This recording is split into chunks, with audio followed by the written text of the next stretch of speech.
The video game industry has been turning its wheels now for over 5 decades, and as with any industry here to sell its goods under the guise of providing you with ample supplies of joy, the ocean they all share can shift on a whim. Some companies may eventually go under, but some may thrive for years on end, building upon games until they become giants within the industry.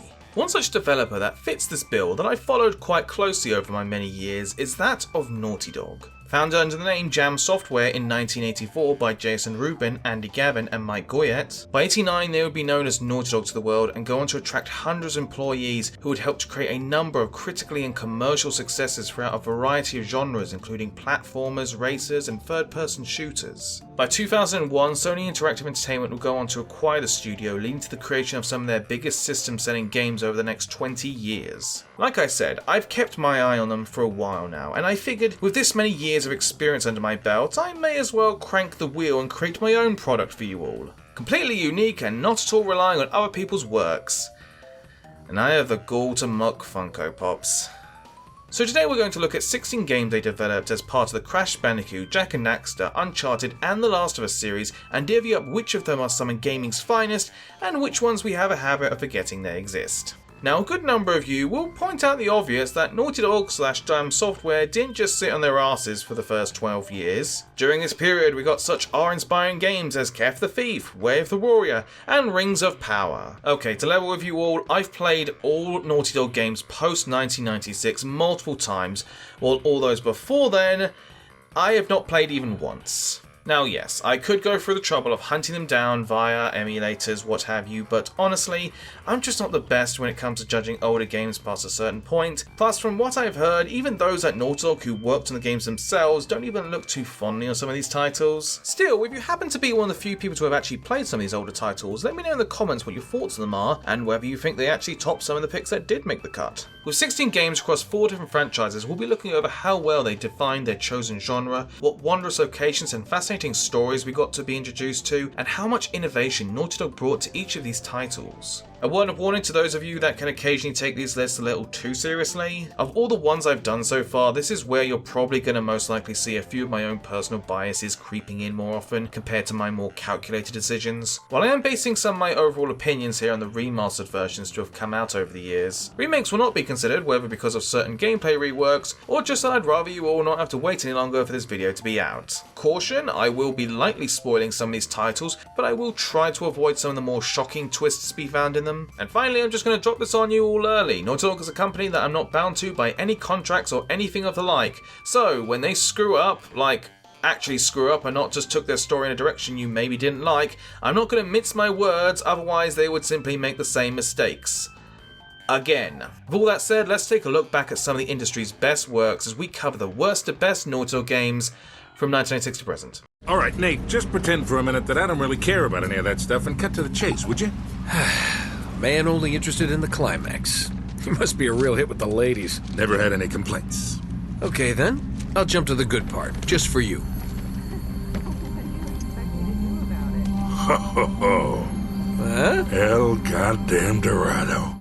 With the arrival of the 7th generation of home consoles, games began to step away from imitating cinema to truly feeling like their own kind of cinema. Whether you feel this new wave led to creative and more powerful story-driven games, or cheapened and overshadowed more traditional ones, is of course up to you and how well you believe developers were able to combine gameplay with these cinematic experiences. Sony, touting what they considered the most powerful hardware on the market, wanted a franchise that would sell this idea to the mainstream, and with Naughty Dog having already dabbled in more cinematic-focused stories thanks to their last few Jak games, they quickly became Sony and the industry's frontrunners when it came to pushing cinematic storytelling as a selling point, and much of that really started shortly after 2007's Uncharted Drake's Fortune. Heavily inspired by classic treasure hunting films with a more modernised flair to it, while combining environmental puzzle navigating and cover-based shooting. These mechanics most certainly weren't new, and, especially with the first game, there was little effort to hide who they were cribbing from. There are plenty of games that I'm sure we look back on that may not seem as impressive by today's standards,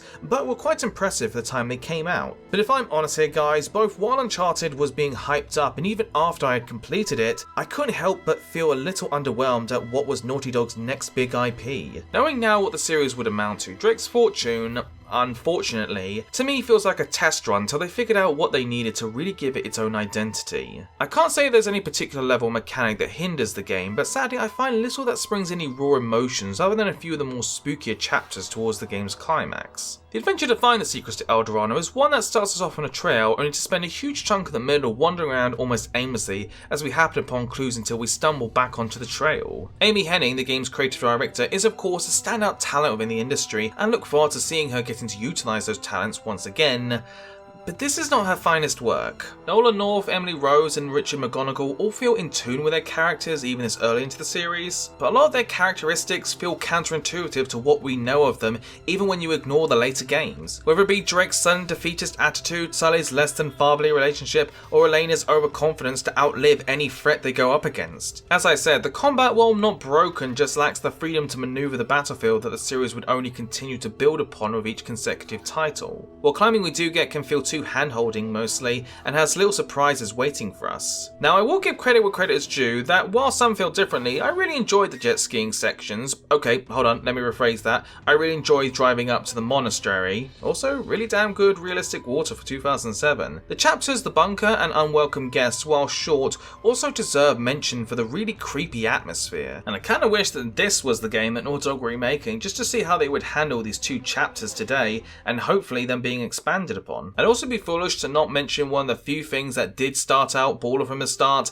and that's the superb score by Firefly composer Greg Edmondson, with Nate's theme in particular becoming just as recognisable as some of the greatest tracks to have been produced within the last few decades. So much of this game had potential behind it, but due to its lack of identity outside of its actors and score, I had to sadly call this game out as one of their weakest endeavours. However, what they had learned from their struggles here would end up leading to one of their all-time best adventures yet.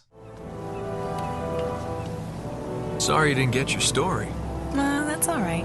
There'll be other stories. You still owe me one. I'm good for it. Dr. Cortex, the vortex is not ready. We have no idea what it could do.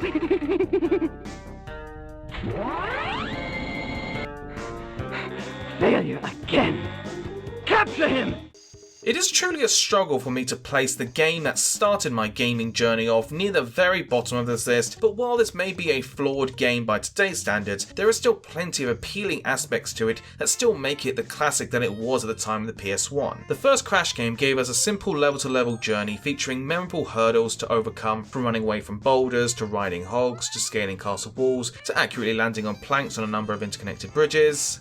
Hey, I just said memorable, I didn't mention anything about them being winners. Gameplay wise, this game, like a lot from the decade, hasn't aged very gracefully, especially when you account for the lack of analog sticks and the wedged in camera angles that can make a lot of player jumping precision in this platformer extremely difficult on multiple occasions. With that said, there is such a pleasing aesthetic to this introduction to the world of Crash Bandicoot, from its range of imaginative locations and scenarios, the enemies and bosses you encounter, not to mention the zany music and sound effects. Of course, despite this allure to those like myself who were only just beginning our video game induction, this game definitely didn't hold back by the time you approach the midway point, especially in regards to the lack of opportunities to save your progress. I won't lie to you all, even after all these years, it's hard not just to cave and look up that full 100% completion password so as to have access to all those late game levels. Even with that and a safe bundle of lives at your side, this game can be cruel, but not exactly in the learning from failure way we've used to with some titles. Levels that heavily rely on depth perception and timing can really cheapen the experience, as you'll naturally be seeing yourself failing multiple times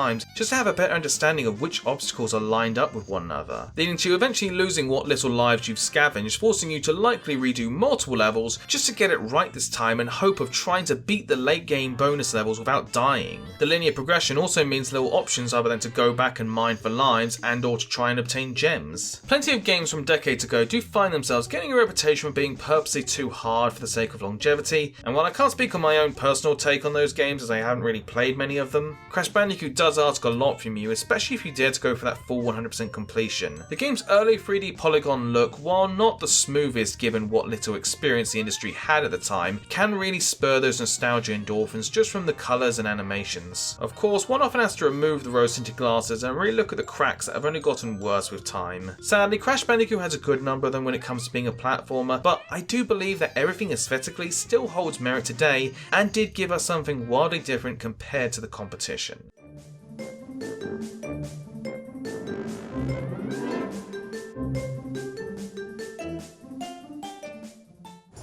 So the hero I knew did die in the desert. Or was it long before that? Don't you remember who you are? I'm through saving the world. To this day, I'm still amazed at the fast turnout of titles from many of the dev teams working during the 90s and early 2000s. Maybe there was just less hurdles when it came to launching a title back then, maybe work conditions were even more stricter than they are today. God, I hope not. But even so, there aren't a lot of examples of games suffering from rushed development during this time when compared to the buttload of examples we've got in the last decade. Jak 3, however, while not exactly housing any infamous bugs or lacking vital content, really feels like it hit more than a few snags from what I can assume was due to it being in development for about 12 months. Like Ratchet & Clank 3, I honestly enjoyed Jak 3 to almost the same extent as its predecessors back when it first released, but by the time the HD collection was out, something in me just clicked and all its flaws became all the more apparent. While not exactly the complete tonal shift that was the jump to Jak 2, the third installment to Jak and Daxter series brought us a new slice of the semi-apocalyptic world with the wastelands, a bigger focus on vehicles, and an array of new powers and weapons. And to be honest, while I appreciate the change up once again, sadly a lot of it just doesn't work as well this time as they should. The game's introduction of its desert-based missions would be fine if steering each of the vehicles didn't feel so unsatisfying and stressful while driving through the bleak desert as marauders continue to plow head-on into you. This shake-up in turn leads to less gunplay and even less platforming as time, especially during the first act. What there is of them is still very smooth and quick thinking as in the previous games, but as mentioned with a few new additions to the lot. The extended gun mods are very creative and can help out in a multitude of situations, and the new light powers have their uses, especially with the light wings. However, a lot of these new additions can drastically drop the difficulty down by large quantities. Precursor orbs are much easier to obtain now and can be spent to unlock things like ammo capacity, damage boosts and other buffs. The first light power you'll get basically acts as a refillable health pack which can be heavily abused when more light eco events turn up towards the game's end. The beam reflexor, which by the way you earn after only having completed nothing but vehicle based missions and just 2 combat focused ones, just eviscerates your enemies up until the third act, but by then you'll have the mass inverter that can carry you the rest of the way. It's easy to say much of this might have been done as a response to the difficulty spikes on the last game, but to me it just feels like they didn't take more time to figure out how to balance the game better. One aspect that I will hand the devs is that there are a decent variety of missions throughout, with there really only being 2 missions that require you to drive a hover-based vehicle. As I said though, because of these constant switch-ups we get very little platforming, which is what I mostly return to these games for. Though I miss the wider scope to Haven City, and the Wasteland to me is just 5 flavours of cardboard ice cream, I do appreciate the many hidden precursor orbs that often require you to use your jetboard or light wings to obtain them. There's very little that brings any real negative emotions when it comes to the game's missions, but there's certainly not a lot that fills me with excitement. And then we have the story, where I personally take most of my issues from and find it to be the most evident area as to where the game needed an additional 6 months added to its development. I understand the need to ante up the stakes, I just feel that their attempts to add new threats and secrets to discover, they ended up leaving a lot of stuff on the cutting room floor. Characters will be self-centered 1 second, and then all of a sudden give a shit off camera. Questions are asked only to get no answer to them later on, past characters are shelved in favour of new boring ones, and we keep getting told the same recycled nuggets of information we already know about. We get it, the catacombs are important, stop stalling and just get to them already. Throughout the game we end up collecting these dark and light eco crystals which were clearly meant to tie into both your power somehow, but were instead shoehorned into this one blink and you'll miss it moment with zero setup. Despite these annoyances, the direction of the cutscenes and the acting are still really well done, though I really don't know what they were trying to go for with Damus's voice. The combat and the platforming, though lacking, is still fun, and at least 1 out of the 2 big twists from the game is still one of my favourites in gaming, even if it is kinda contradictory to a few things. The mission variety is a nice changer from last game, however it's a shame it ends up being so linear this time around, and the driving missions just come off more frustrating than thrilling. But was once a game I came back to often, I now unfortunately feel nostalgia for on very rare occasions. Oh yeah! The boys are back in town! Totally.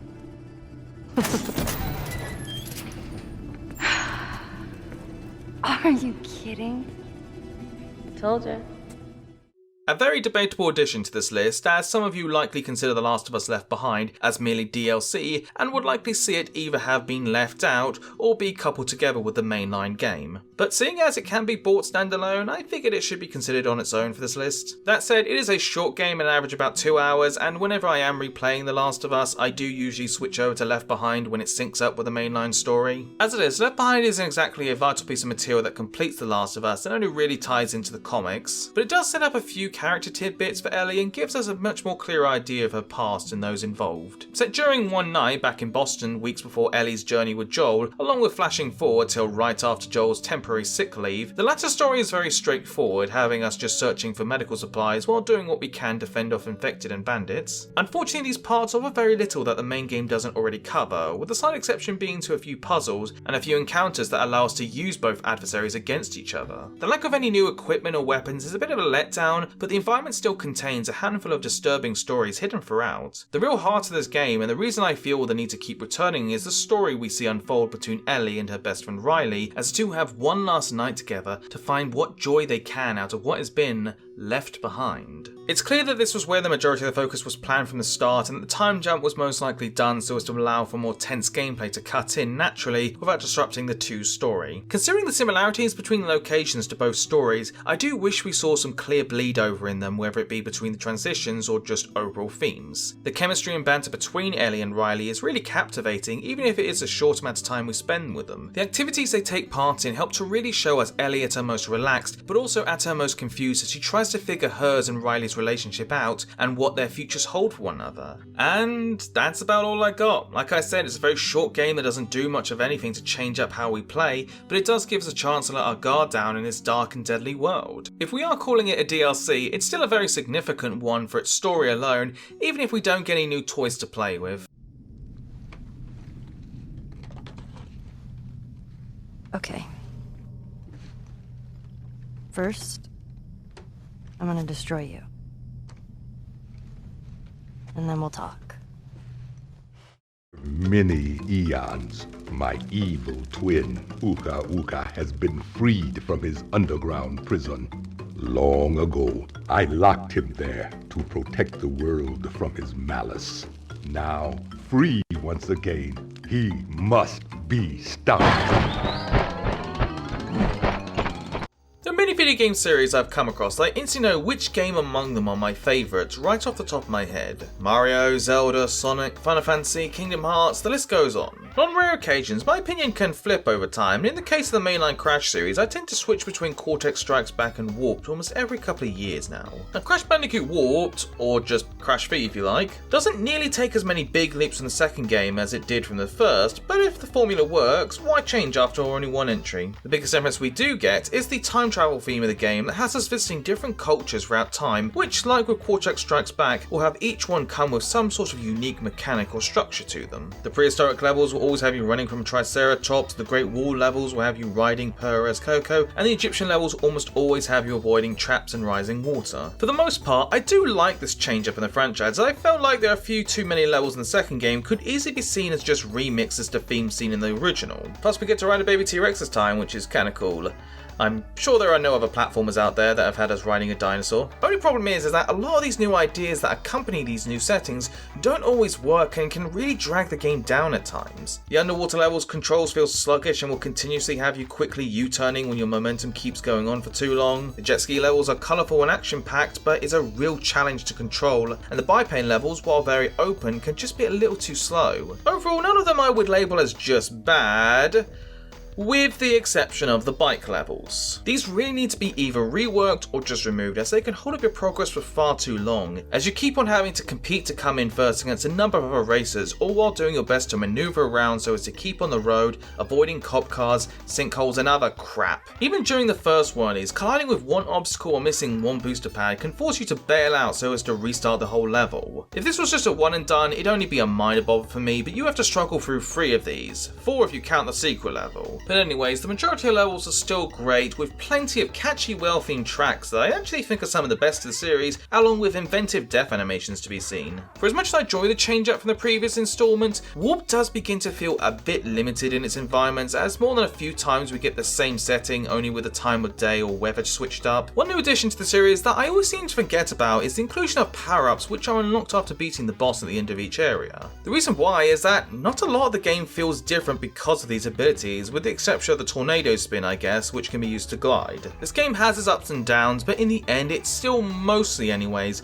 the Crash game that I want. A fun and challenging platformer with memorable levels and characters throughout. Hard to say when or if I'll ever see the two sequels rotate again, but together they're still some of the best of Crash. I'm not feeling myself these days. So the end is in sight. Gather another 5 crystals, and again you will have foiled my plan. Or will you? As you all know, I loved racing almost as much as I loved weapons. Alas, I never fulfilled my living dream of winning the biggest race of all, the Crash City Grand Championship. But even in death, I will field the greatest racing team ever assembled and win the biggest race on the planet. You are the best of the best, and you will race for me. Quite possibly the most unnaughty game on this list, Jak X most definitely has a certain aroma about it that says, we just needed to kill some time till we figured out what our next big IP is. With Jak 3 leaning hard into vehicles, a game that combines racing and combat seemed like a natural step forward, even if the driving in the franchise seemed to take a hit with each new entry. Surprisingly though, Jak X did manage to actually come out as a pretty decent racer that was able to sit comfortably in between the more casual kart racers and streamlined sim racers we were getting. Not only did we see a continuation to Jak and X's adventures, but we also got a selection of creative racing and combat themed events across an even wider selection of tracks set within the world of J&D. The story this time set mainly in the newly, and suddenly I might add, introduced Crash City, where racing and crime is the lifeblood of the city, brings us a colourful cast of characters, even if some can feel a little out of place in this established universe. I won't say the story is a huge step up from Jak 3's, as it too can feel like its dialogue is just spouting the same recycled info we already know about, but with minor extra details that won't affect the plot in any way. But I appreciate the more grounded stakes this time around. The comedy is a lot more fresh, with the best jokes coming from the conflict between GT Blitz and Pekka.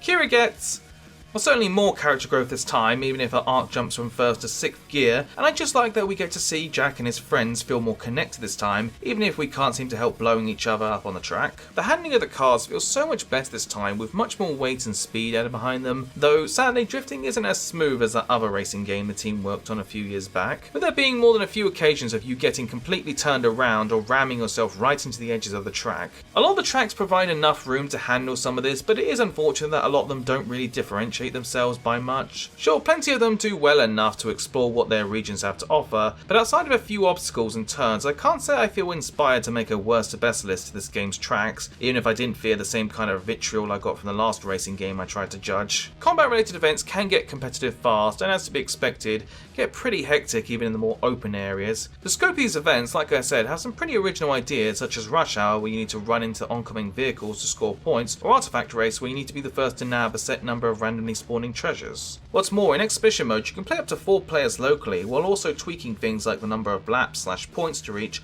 or what weapons you want to show up. Back in the day, me and my friends spent a lot of fun sleepovers competing against one another, even if we mostly just stuck to arena related modes. I must say, there is a good bit of rubber banding when it comes to the AI seen in some of these events, with you burning an entire tank of boost and them still managing to keep up with you. This in turn really makes some of your efforts during the adventure mode rather frustrating, especially when you're taking part in one of the Grand Prix. Car customization is relatively deep enough, with you being able to purchase upgrades to each of your car stats, along with various parts to swap out and coats of paints to mix. One thing I definitely need to bring up to you all is the rocking original soundtrack used throughout, which, while almost entirely instrumental despite hiring several bands, and it can be seen as a little world breaking, still gives the game this energy to all your races and fights. I certainly wouldn't call Jak X a top tier racer, nor do I believe it to be a hidden gem, but as sort of spin-offs, sort of sequels go, we not only get some fun time seeing our cast take part in a more laid back adventure, but we also got some decent driving for the most part, with a good variety of events to keep things interesting, topped with one hell of a kick-ass soundtrack to go with it.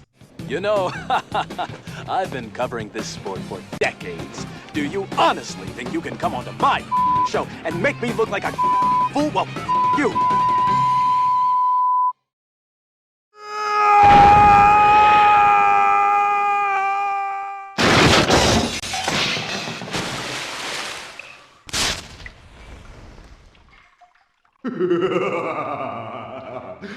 Crystals. Of course. Would you believe me if I said that for almost a year until I happened upon Crash 2, me and my brothers assumed that Crash Warped was the actual follow-up to the original Crash, despite certain things at the beginning failing to clue us in on the contrary. With it being the last of the original trilogy I got around to, it was odd playing a game that looked close to the first game but was structurally exactly like Warped. The changeover from the linear map design to the level hub room that would give us the choice of 5 levels to pick from per floor was a decision that at first I felt took away a bit from the progression from the first game, but I eventually came around to it. As for Crash, not only does he just look better and come with much more inventive death animations, but the addition of sliding and belly flopping adds a dash more strategy to platforming, along with the new crates that certainly find their uses throughout. Though we get some very different levels this time, like from the Arctic with its icy surfaces, sewer systems with its electrified waters, or the woodlands with its angry bees you need to hide from, as I mentioned before, there are a number of levels here that do come with a lot of similarities to last time. Now, I wouldn't call them exact copies as they have more than a few differences, but like in Warped, a few levels in this game can feel very similar even when they're on the same floor to one another. Thankfully, the increased enemy variety and hazards do help to mitigate this issue by a degree. Crash 2 does take steps to also drop the series difficulty down by allowing players to save in between levels, reworking bonus levels so they can be retried as many times as they like without needing to restart, and by just simply avoiding using levels like Road to Nowhere and Slippery Climb as inspirations. Boss fights are not only a lot less repetitive this time, but also just flow much faster compared to the original games. One new addition that only really becomes a frustrating problem when it gets in your way the first time is the decision to add in the objective of obtaining a crystal in order for you to move forward in the game. Sure, collecting them fills you with a bit more accomplishment than if you just earn them right as the level ends, I guess, but chances are, even with the game's limited space to move about, you're going to miss one eventually, either due to it being placed on a split path or from happening upon one of the game's many secret levels and gems. I will say that at my age now, while I adore the world in all its cartoony whimsy, I don't feel as passionate about the series gameplay or its level structures. Nostalgia does have its limits, but I still feel that both Crash 2 and Warped come out on the positive side when it comes to how it feels to play today. Master Cortex will be very displeased with your resistance. Prepare to suffer his wrath! Perfect. Here we go.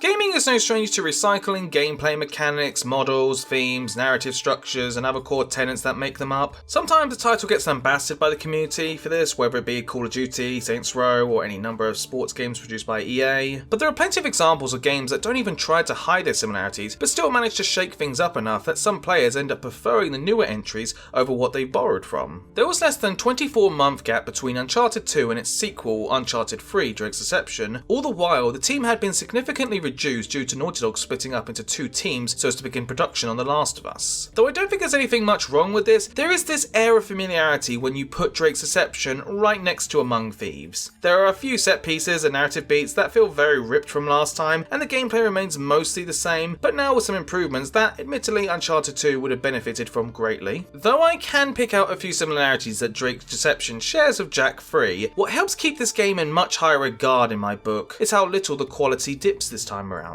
The shift towards Arabian themed myth seemed like a natural transition along with Drake picking up the trail of famed archaeologist T.E. Lawrence. Problem is, much of this gets sidelined for us to instead focus on Francis Drake once again in an ancient secret order. It's only towards the end that their goal, or Rama the Pillars, is really given the lore it needed at the start. That said, much of the adventure this time does intentionally feel more sidelined so as to instead examine Drake's need to prove himself better than those in power, as well as give much needed time to expand on the history and unbreakable bond that Drake and Sully share, with the flashback to the introduction to one another being one of my favourite scenes from the franchise. This game really does serve as almost a complete redo for Sully's character, giving him the much needed depth he deserved than just being the sidekick who's got one eye on the gold and the other eye on a potential hookup. By the end of it, he really found his way into my heart and became one of my all-time favourite video game characters. This drawing attention, however, does lead to other supporting characters getting a bit overshadowed, but thankfully they still get a moment or two to shine. The villains, while coming off as more subtle and cloaked in mystery, unfortunately end end up losing some of that mystique towards the end, falling into the same army of faceless bad guys we've come to expect at this point. What I find odd about them is that they try to hint at this more supernatural side to them early on, only for it to be completely dropped towards the end,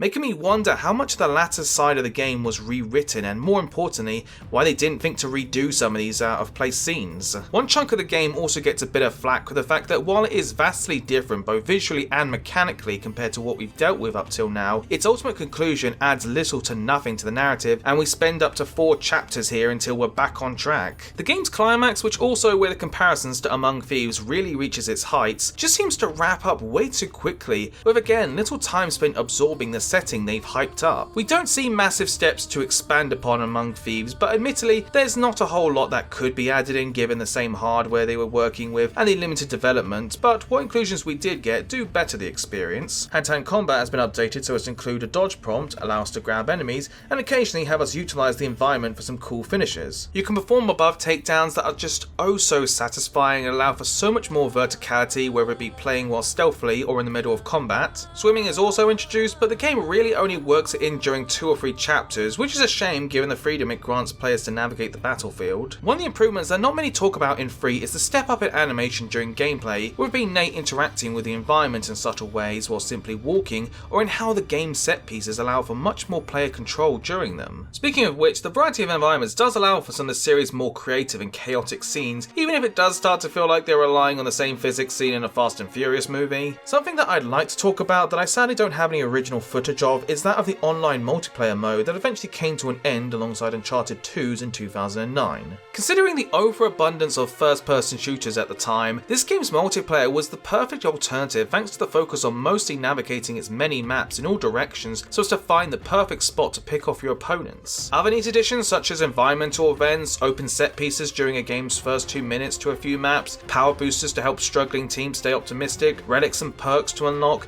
this really became one of my favourite online experiences growing up. Free-player co-op mode was also expanded upon from 2 with a simple story behind it that had us returning to old locations from all 3 games up to this point, which also had us going up against past villains who by all accounts should be very dead. This game is one that I find shifting around the most on my mood meter. The lack of multiplayer anymore doesn't help. Its story has some of the best, but also some of the most convoluted moments seen in the franchise. But that said, its levels can be a real spectacle to behold, and so much what we got from Among Thieves gameplay was built upon to better the series, even if the story comes off a little unfocused at points. What do you say we try this again? My friends call me Sully. Nathan Drake. Nate. Drake, huh? Okay. I see great things in our future, kid. Great things. Jesus Christ, Joe. What do you do?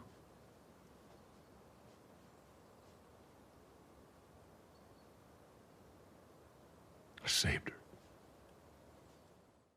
I was certain, and to be honest, kinda relieved that after my year of 2020 review, I'd never need to engage in the same heated discourse that surrounds The Last of Us Part 2. That said, it's been over 2 years now, and while some still find ways to get riled up, the general mood has mellowed out somewhat, which has made it a lot easier to really look at what works in this award-winning sequel, and what I feel drags the game down by a tad. The Last of Us Part 2 is certainly a game where Naughty Dog took risks with their narrative structure, and whether you feel it worked or not doesn't change the fact that they opted not to follow the same blueprint as last time, something that many of the other sequels can't really claim. Like the original game, Part 2 really pushes its intended hardware to its limit. Its environments are so detailed and find that right balance between feeling calm just from how nature has taken root, to only moments later having you feel completely on edge thanks to its use of lighting and sound. Even though our journey this time is a lot more centered around the remains of Seattle, each chapter has the city feel unique in ways, whether it be in how the high waters and overgrown foliage has forced the city's warring factions to adapt, or the use of weapons weather and time of day. Enemies, in particular the human ones, have taken big steps up in how tactical and challenging they can come off as, really forcing you to adapt to the environment much faster when things get hairy. The inclusion of manual jumping, tight gaps, tall grass, and especially crawling really lifts the gameplay from the original up to the heights of it becoming one of the best stealth action games in line with the likes of MGS5 and Dishonored. But though being non-confrontational is an option throughout most of the game, there are a lot of times where you kind of want to engage with the enemy to feel the real exhilaration that comes from exchanging gunfire, laying traps, and outsmarting the enemy AI. It may not sound very pleasant considering the level of violence and immoral acts you can commit, but it's hard to not appreciate the level of detail that the developers put into all of this, which is unfortunately soured immensely when you consider some of the work conditions that were reported.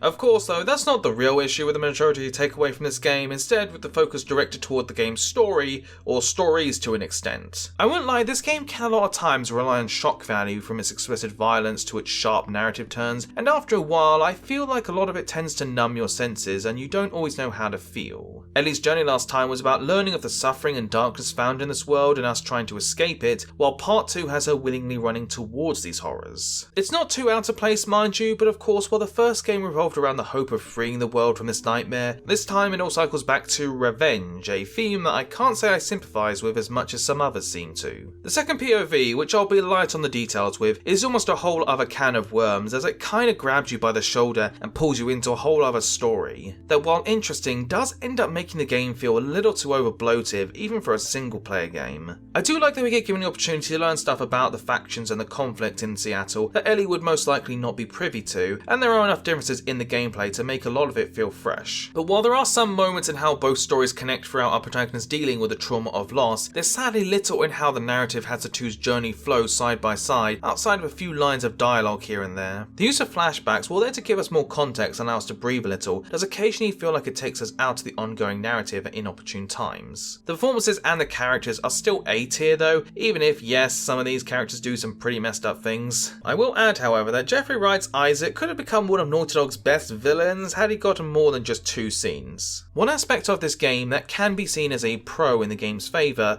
but a hard con for another person, is the immersion that comes from becoming a part of this journey. This game can wear you down over time, and it's easily Naughty Dog's longest game with an average completion time of about 20 hours. The final few hours is definitely where it really makes you feel just as worn out as our leads, to the point you kinda just want it to conclude before more pain is wrought. So yeah, really at a loss at how I feel about the story and its not so glowing look at humanity and its need to see our interpretation of justice be fulfilled. I definitely feel certain events could have been shortened down, or just that they would flow into one another a lot more naturally. The gameplay however really steps things up from before with much needed included mechanics, plus this is easily one of the best looking and best acted games you can find in the market today. Of course there is no excuse for overworking your employees as they ironically helped create a game about trauma, all while causing them to suffer from it in turn.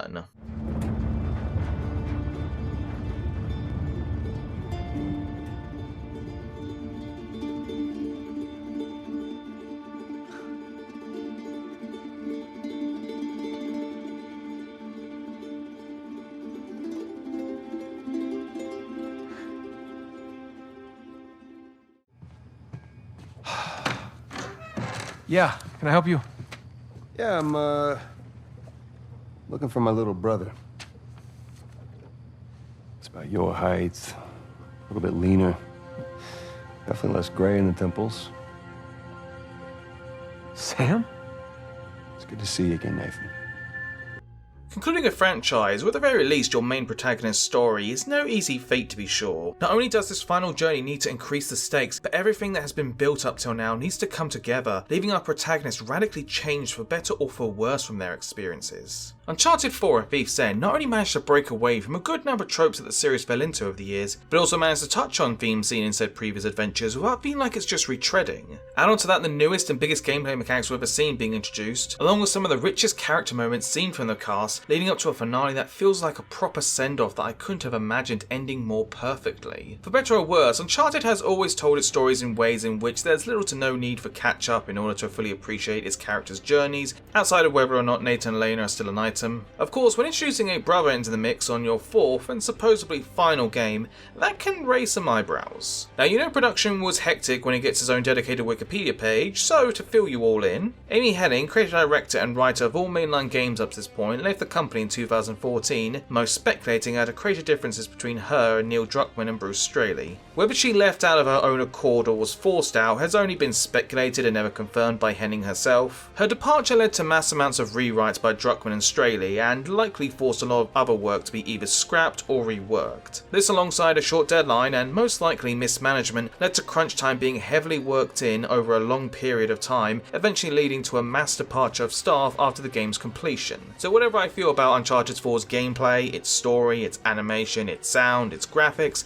needless to say, this is not one of Naughty Dog's favourite games, nor should it be. Now, for the most part, the changes to the story aren't as noticeable as you'd think, and it certainly feels a lot more tightly woven than what we got in Drake's Deception, which tells me either they were very lucky or they hit the reset button real hard. As mentioned, the introduction of Sam Drake, while jarring a bit, does help to provide a just cause as to what would convince Nate to go on one last riches or death adventure. The legend of Henry Avery, so named King of Pirates, once again gives the story a lot of room to take us to a diverse range of environments, many of which really allow for the PS4 to push its limits. While Avery and his riches are given a respectable amount of weight at the start, it can take a good while until it feels like we are actually on the hunt for them. Much of this, however, does serve a purpose, and it not only provides us with more time to digest the Drake Brothers' history, but also lets us feel what a life without warlords and cursed civilizations chasing after us anymore would feel like. Though this game does feel centered on Nate and Sam's lust for adventure and overcoming the odds, time was also given to have us appreciate Nate's bond with Elena and the journey the two have been on for over 4 games now. The villains this time are certainly the most radically different compared to Nate's previous adversaries, at least when you peel back why they are desperate to obtain the game's treasure. Both Rafe and Nadine manage to steal the show just for how well rounded they are, along with the performances provided by Warren Colley and Laura Bailey. Everything involving their numbers and firepower, however, keeps mostly in line with what we've come to expect from the series with its rather faceless enemies. But as much as people like to point it out, I don't think we need an MGS-free Sora-inspired level for the sake of tackling ludo-narrative dissonance. I will admit that while there are plenty of crazy action-heavy moments throughout, there are also a few quieter chapters that, while I don't really take much issue with,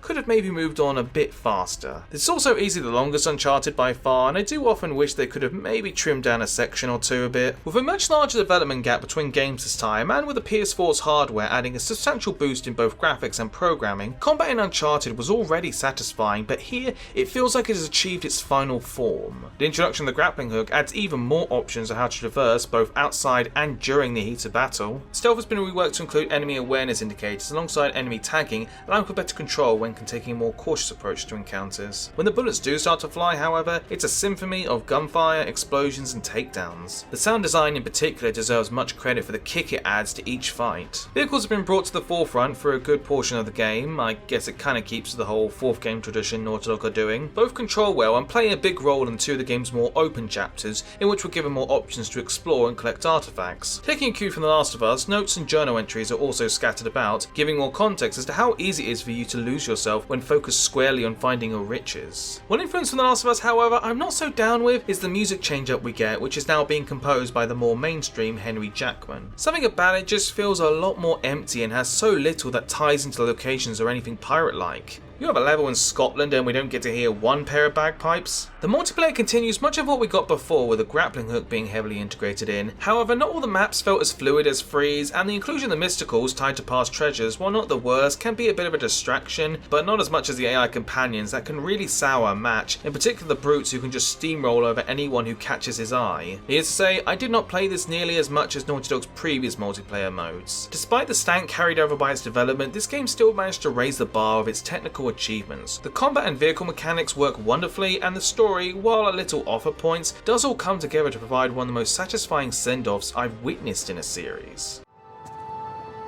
You're serious, aren't you? Nathan, we were meant for this. And I promise, you and me together, we're gonna go far. So what do you say? Nathan Drake?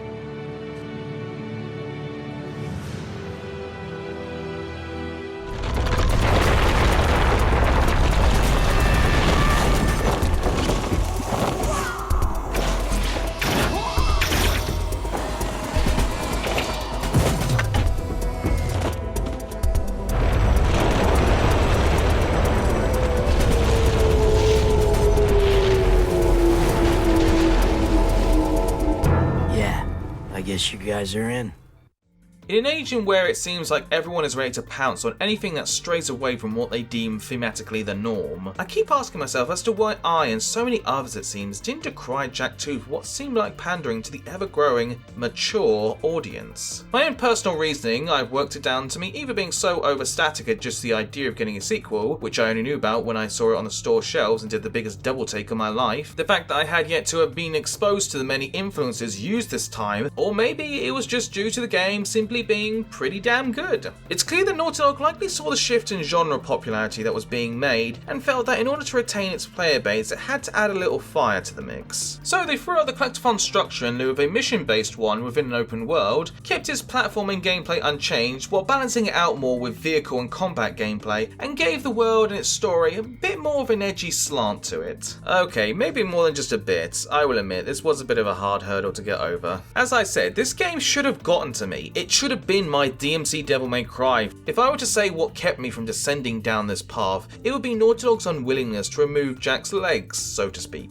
In the first hour, you see how platforming is still core to the game's DNA, something that you'd have a hard time finding in the first 3 hours of Jak 3. Even with Eco being cut down to just being used for combat situations, you'll be needing to switch between high and low altitudes while driving hovercraft so as to avoid obstacles, and be utilising your jetboard so as to traverse inaccessible areas. Other than needing to shoot a switch or two, the new morph gun is used entirely for combat, with you even being able to chain together your melee attacks with some of them. It works well enough, but it does feel like it could use something equivalent to Ratchet & Clank's strafing so as to help better switch between the two sets of gameplay. The story, while certainly not amazing even when compared to what was already out at the time, was in my opinion where we truly saw Naughty Dog take storytelling within their video games to next level, with much tighter composition, framing and animation to their cutscenes. It's not all knitted together perfectly, with there being quite a few bits and pieces in the writing that don't add up, but again, considerably minor when compared to the third game, I think. Jak can come off very brooding at the start, and I can't fault you too much if Daxter gets on your nerves more than once. But there's easily more chuckles to find here than groans, and I really love the designs that went into all the supporting cast, as well as the many enemies you'll come across. The city has been criticised in the past for offering little to do outside of the missions other than underworld challenges, the jetboard arena and the gun courses. As easy as it is nowadays to have your game generate differing NPCs that feel more organic within particular environments, or having stumbling upon random events naturally, this game managed to really get a lot out of what was available at the time, with some well-detailed districts that really speak for themselves. That said, I do wish we had more than just the same city track repeating over and over again, and a few shortcuts available for us to get around would probably have made traversing a lot less monotonous. The other complaint I see often nowadays is that the game is considerably hard for a platformer around the time, or at least contains certain missions that take a good few tries to beat. Some of this can be attributed to a lack of checkpoints, some to mechanics just not being right for the kind of objective you need to accomplish,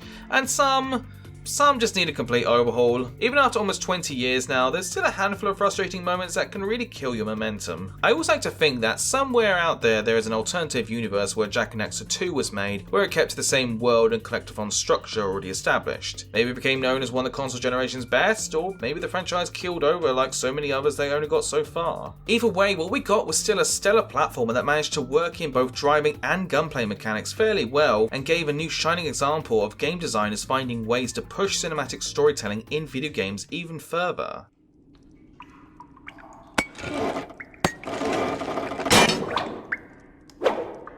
Whoa! Got it. Where would you be without me, eh, Dax? Well, Jak, I probably wouldn't be 2 feet tall, fuzzy, and running around in a sewer without a pair of pants. God, I miss pants. So is that everything you hoped for? Jury's still out. But man, can't deny that view.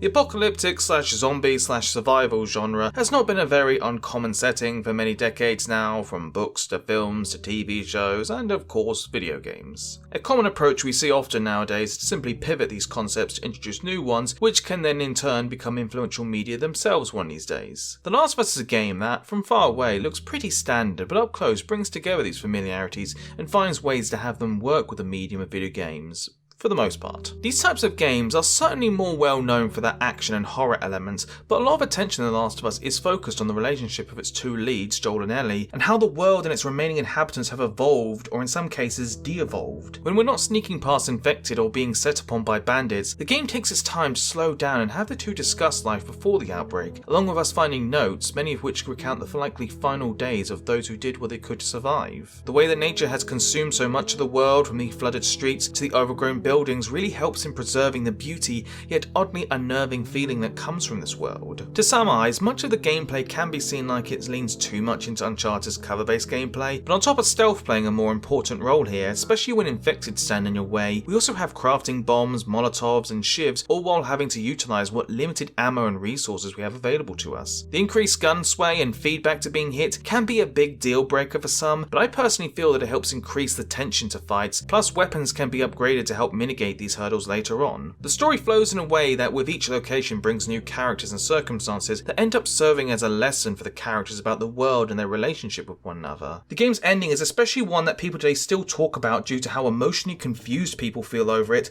which is usually the best kind of endings I find. Like Uncharted before it, The Last of Us has been a staple of cinematic storytelling within gaming. So much of the performances from Troy Baker, Ashley Johnson and the rest of the cast relies on both voice work but also a decent amount of skill in live action performance that helps them to connect with their characters even more through face and body mocap. The score is one of the coldest and loneliest video game soundtracks ever produced that adds so much to our protagonist's journey while also reflecting the abandoned world. Even when danger starts to rise, the music keeps this feeling of hollowness with this clash of savagery and violence to it. Now while so much of this is at the top of its game, I can't say I've ever truly felt like this game deserves all the praise it got when it first came out. The story does take a few turns that you can see coming pretty early on. Moving ladders, bins and pallets around is there to gap areas with a bit of puzzle work involved, but can get very repetitive in the game's latter half. Enemy AI isn't that hard to sneak around or take out, and it certainly would have been nice to have had some mechanics and juice from part 2 to be present from the very start. But what kicks it up for me is something that many don't talk about as much,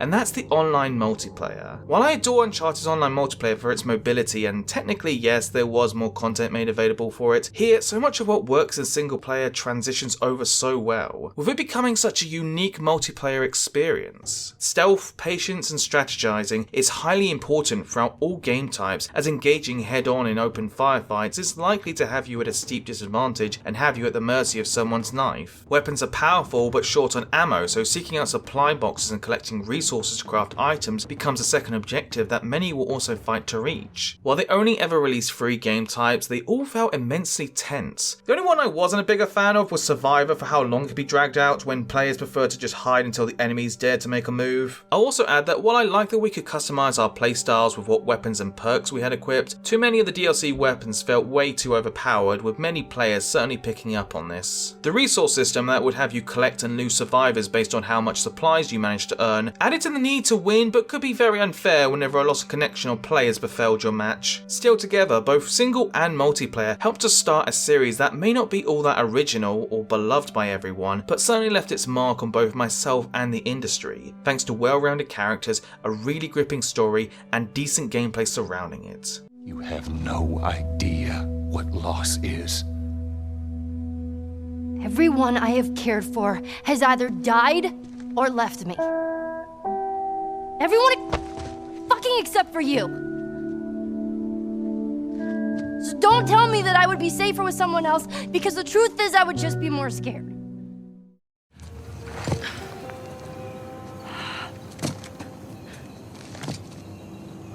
Welcome to downtown Halabadu. The last known resting place, the Tusk of Ganesh. Spectacular.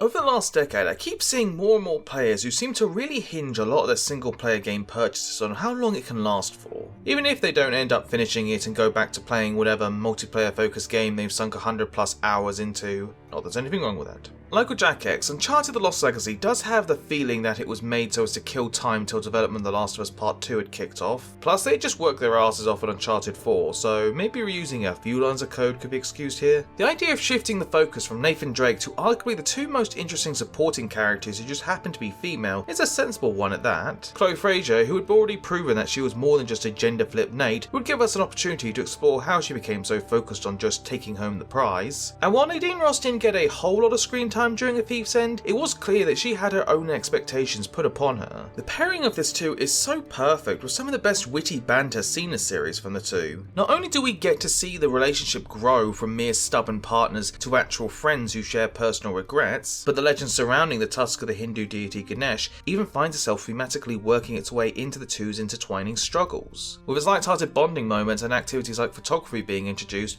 a lot of this game can at times feel like just two friends backpacking abroad, which I'm totally fine with. The villain Asav, who was given only so much screen time, is well performed as to be expected, but does land himself closer to early series villains who are just in it for the most despicable of reasons. And of all the games, this one easily discusses and educates the player on the history and mythology that surrounds its treasure the most. I'm certainly not claiming that the writers gave a perfectly fine analysis into Hinduism, but I really got hooked on the many stories about these deities. While the environments aren't as varied as the last few games and the set pieces are a lot fewer, some of these vistas are just about the best looking scenes from the last few generations. Just about everything gameplay wise has been carried over, minus getting to man a boat, with the Jeep especially playing a big part during the game's 4th chapter, in which you're given a similar opportunity to A Thief's End to explore a more open environment. Only now with our objective being placed on different sides of the valley so as to choose which goals to tackle in which order, all while coming across ruins and puzzles that can lead to a neat bonus item. Yes, it's by no means a revolutionary form of game design, but it does help to create this more soothing atmosphere compared to all previous games of the franchise, and again, just gives us more time to connect with these characters. New weapons have been added, including a silenced pistol to aid in your more stealthier takedowns, and lockpicking can be used to obtain some of the more unique, powerful weapons found in the game. Puzzles are given a lot more focus and rely more on your own intellect instead of just relying on your notebook to guide you throughout. Now, part of me wishes that the option to switch between the two on the fly had been integrated in, but I don't even have to speculate how much work would have to go into making sure the game still ran so smoothly. That being said, having a few chapters where we get to play as Nadine at least doesn't seem like too much to ask for. Hell, you can even go one step further by having them excel at different skills, such as having Chloe be better at stealth, while Nadine can take out opponents hand to hand in half the time it would take Nate or Chloe. As I hinted at, this game has one standout creative decision that many I'm sure will shudder at, and that's its short playtime depending on how long you spend in the open area chapter and whether or not you account for 4's online multiplayer that was attached with the game. And if it wasn't clear enough, this wasn't a deal breaker for me in the slightest. Sure, this game's story and action scenes may not weigh as heavy as the last games, but honestly, having played all of them back to back, I genuinely think this might have the strongest story out of the entire franchise. Despite me being glad the franchise was given a conclusion that would allow the series to retire, if it were announced that a sequel with this cast was in the works and it just happened to be spaced out about the same length, I would totally be down for that. That's the thing, sometimes a franchise doesn't need to make big technical leaps in order to please fans. Sometimes you just need to take a chance a bit and see what works. And so much this game does with one of the most enjoyable duos in gaming, all while playing with more of the same great gameplay but with a few minor tweaks here and there. Trust me, this is one I highly recommend not missing out on. Good, so we'll call the authorities This and... isn't our fight. It's my fight. That bomb detonates in the city, it'll spark civil war. I can't walk away. I'm tired of walking away. You'll die. I can live with that. I challenge the best driver of your world to a race for the planet. If your driver wins, I'll leave your miserable little rock alone. But if I win, I'll turn your entire globe into a concrete parking lot and make you my slaves. Get ready to race for the fate of your planet. Nowadays it is expected to get mostly middling results when it comes to taking a cast of already established colourful characters and building an easy to access game around them. Sometimes we get a fighter, sometimes it's a party game, and sometimes we get ourselves a good old car racer. Normally these games will rarely find a way to differentiate themselves enough against the actual kings of the genre, or even claw their way to standing on even ground with them. Crash Team Racing might seem like its favourable reputation was simply due to the popularity Crash & Company had at the time, alongside the expansion to more multiplayer focused games the industry was doing at the time, as well as how untapped kart races were. But I like to think it got its reputation due to a little thing called actually holding up. While the kart racing genre has been well received for its accessibility to all types of players, it also, as I personally found out, houses a very competitive community that maps out every angle, every turn, every ramp, every obstacle, and every shortcut, whether intentional or not. Crash Team Racing, or CTR for short, gives one of the smoothest and action-paced driving experiences I've ever gotten my hands on, while also highlighting the series' aesthetic seen in everything from its cast to its racetracks to its music. There are your basic locales like your beaches, your temples, your snowy mountains, but we also get more complicated ones like mad laboratories, spooky castles, blimp gatherings. So much of it feels fresh, but also familiar at times. The game's music also follows this line with plenty of banger tracks that evoke the colour and chaotic whimsy the series has built up with each installment. Track layout provides plenty of thrilling, intense moments, with many of them coming with rather tricky to master shortcuts. The feel of your kart and its smooth power slides and boosting can gradually feel so natural that eventually you'll be manoeuvring around tracks based mostly on instinct. Items can admittedly end up falling into well-established slots, from the mid-range seeking projectiles to the last place invulnerability and boost power-up to the ultimate screw you to whomever is in the first place. Time trials, crystal challenges and CTR challenges also allow for some extra incentive with you being able to unlock additional races from them. While this game may not be the go-to example of what the Crash series is about or even that far separated from its competition, when weighed up against them all it's easily the most consistent in terms of its quality, and it's one of the very few PS1 games that I can confidently say still holds up to this day. It may not be the first thing you think of when you think of Crash, but I guarantee it is the very best at Crash.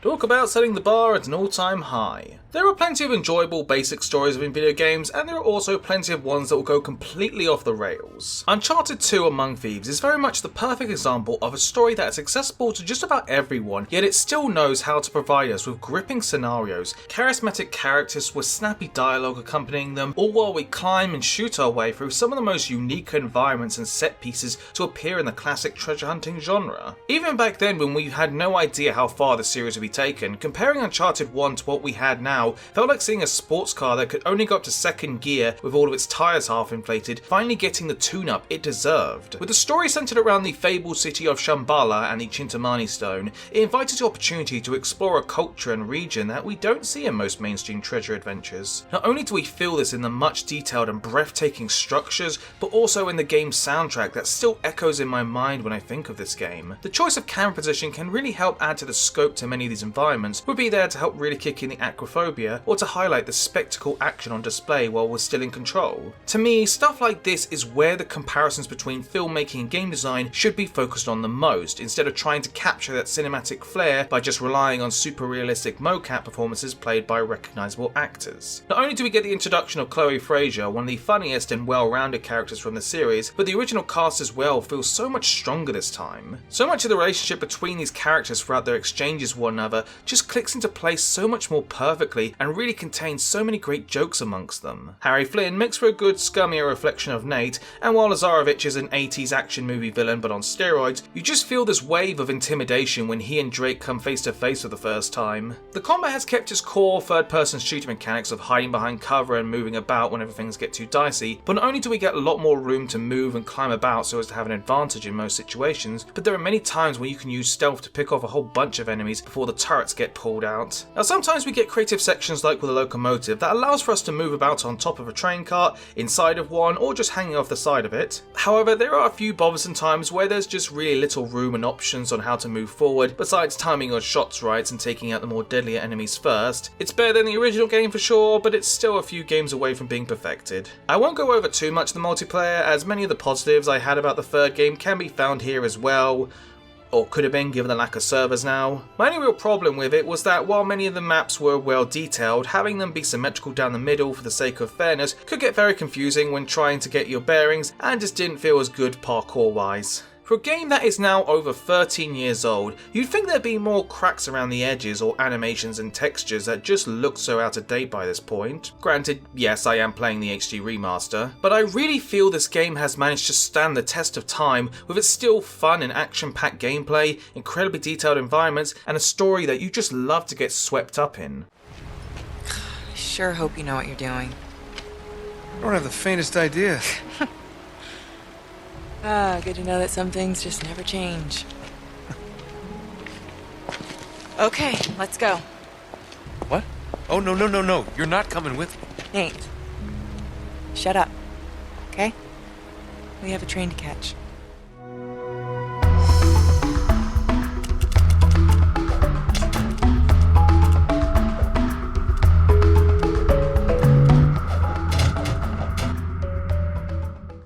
I won't lie to you all, there is a voice in the back of my head that keeps telling me that I'm giving into my nostalgia here, and maybe that's partly true, and as always you're welcome to disagree with my selection, but there's a reason I made a video about the 50 things that I love about this game. Jak and Daxter: The Precursor Legacy is just one of the smoothest, colourful and satisfying experiences I've played in the roughly 25 years of gaming I've experienced. Nowadays, and even back then, it's still not hard to find someone who will make a comparison to other platformers around the time, and while I don't think this game is lacking in praise, there are some who only tend to focus on these certain design similarities that the devs were indeed most likely drawing inspiration from. Collecting certain items to progress through a game, having a hero with a sidekick accompany them, getting to have the freedom to choose which objective you feel like taking on first in whatever order you feel like, seen it! And yet, what makes it feel so special to me is how well it all flows together as one. The way the world is connected with zero load times along with its day and night cycles makes it feel so alive and spacious. Environments not only come with their own unique enemies and obstacles dedicated to that zone, but each one is also structured differently with challenges and secrets hidden throughout. This era was a time in which open world design would go on to be a big selling point for many that wanted more freedom in their games, even if there was a set path lined out for them. To me, the best kind of open world is one that makes you want to explore every nook and cranny and discover every secret in it. Extra activities like say a golf course or a yoga minigame adds absolutely nothing to my experience if I have no desire to partake in it. While I still enjoy Jak 2, I do feel like they took a bit of a step back when it came to its open world design. Quality over quantity, as they say. And then there's you as Jak with his smooth, controlled movement and expressive animations that make this, in my humble opinion, one of the most comfortable characters to play as. There is a reason why Naughty Dog left this untouched throughout the entire trilogy, despite all the added gameplay mechanics that would be piled on it. One issue that many of the 3D platformers of the 90s and even the early 2000s that I still enjoy suffered from was the struggle to overcome the game's camera, whether it be controller limitations, fixed camera angles, or just poor response to certain enclosed environments. Here the camera is never a problem and knows when it needs to course correct at certain sections, whether it be to help align the player's jumps or just make moments that much more special for them. Eco powers are a nice addition to help build the intensity to both the platforming and combat focused areas, along with playing a part in some of the game's more well hidden secrets. The music isn't that kind of video game playlist I expect someone to be jamming out to, but it works to create this soothing atmosphere even in some of the more darker and grimier locations. Character models animation is energetic and expressive, even if some aspects like textures and edges could use a bit of a revamp by today's standards. Performances feel in line with the same kind of energy seen from the Crash games, and its direction with the game's cutscenes, while not exactly in the same ballpark as Uncharted or The Last of Us,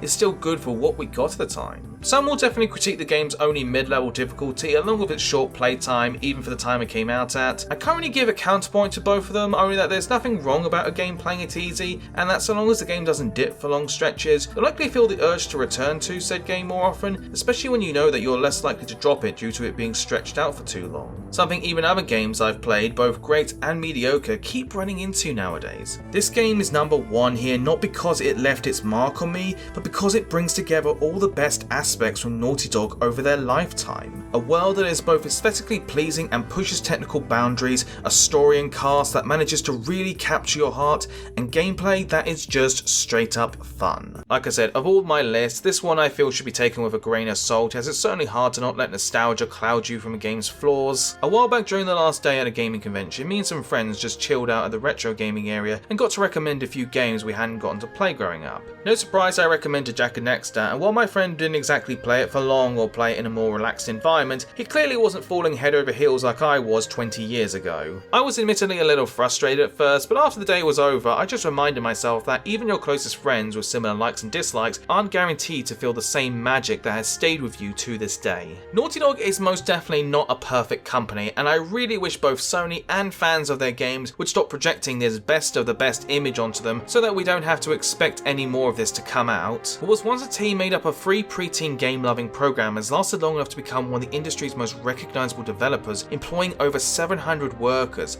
and that's not including support from other studios. Many have left over the years for various reasons, and as is the way, others have stepped up to the plate to see if they can match, or better yet, go beyond the heights reached by their predecessors. But it's hard to find the beauty and the spectacle in something when the price for so much of it comes at such a huge cost at others' expense. While I'm certainly not rushing to grab The Last of Us Part 1 as of this time out of protest for its high price tag at launch, I do have high hopes for The Last of Us Factions and whatever other new IPs I like to think they are cooking up at this very moment. As this video covered, I believe that Naughty Dog is still to this day providing some of the most cinematic, thrilling, emotional gaming experiences, all while setting the bar for what can be achieved through such areas as environmental design, animation, programming, sound design, and so much more. We just gotta tweak a few things here, and I can confidently go back to calling you one of my most admired developers.